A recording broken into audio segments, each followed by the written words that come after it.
And welcome back. An alarming new study from Johns Hopkins University finds that more than 4,000 medical errors occurring in the operating room each year. Things like surgeons sewing up someone with a medical instrument left inside of them, or operating on the wrong patient altogether, sometimes even performing the wrong procedure entirely. So how can you make sure that you don't fall victim to one of these types of mistakes? Joining us now is Dr. Anthony Youn. He's the assistant professor at Beaumont School of Medicine. Doctor, thanks for being here.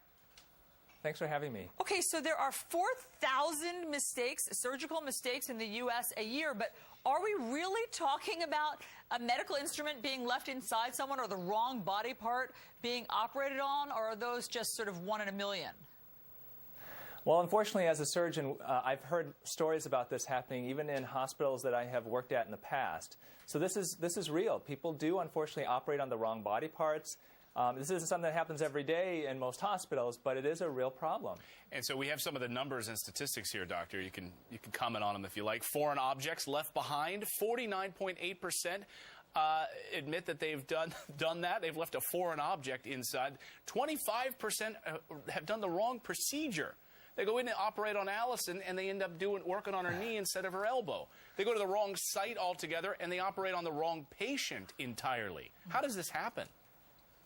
Well, doctors and nurses are people too, so doctors and nurses make mistakes. And what I find is that when I've heard of these rare instances occurring, usually it's from doctors that are in a hurry. Nurses are in a hurry, they're stressed, and they want to get things going. So definitely something where you want to make sure your doctor takes their time.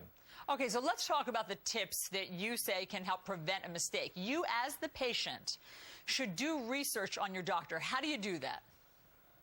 Well, there's a couple of things you can do. Number one, you can go to your state medical board. You can see if your doctor's license has been suspended, if it's been put on probation, or God forbid it's been revoked. That's one way to look at it. If your doctor has had his or her license revoked, that could be a problem. The other thing you can do is go to your county courts. Your county courts will have records of how many times your doctor's been sued. Now, in this society, most doctors have been sued at least once, if not a few times. That's not necessarily a terrible thing. But if your doctor's been sued 15, 20, 30 times, that's not a good sign.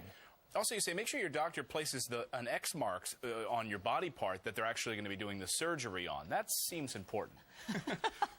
Yeah, especially that's to prevent wrong site surgery. So having a carpal tunnel done on the wrong hand, God forbid having the wrong breast taken off for a mastectomy. So very, very important before surgery. Doctor takes a Sharpie, puts an X on the spot. Right, and you have to be awake while that's happening so that you can be conscious of which X he's marking or she where. Last, you say read your operative consent form carefully. Look, we all get those. You know you just have to sign it. You're a few minutes away from surgery. What might you find in there? Well, you want to inspect it very carefully and do not sign it if it's not exactly the procedure that you're having done on the right body part, the correct body part, let's say. So whether it says left or right, just make sure it's completely accurate because that's what they're going to most likely do for you. Well, Dr. Anthony Youn, we really appreciate those tips. I think that those could actually save somebody a massive headache. Thank you. Hopefully. Great. Thank you. Coming up on the show, some Democrats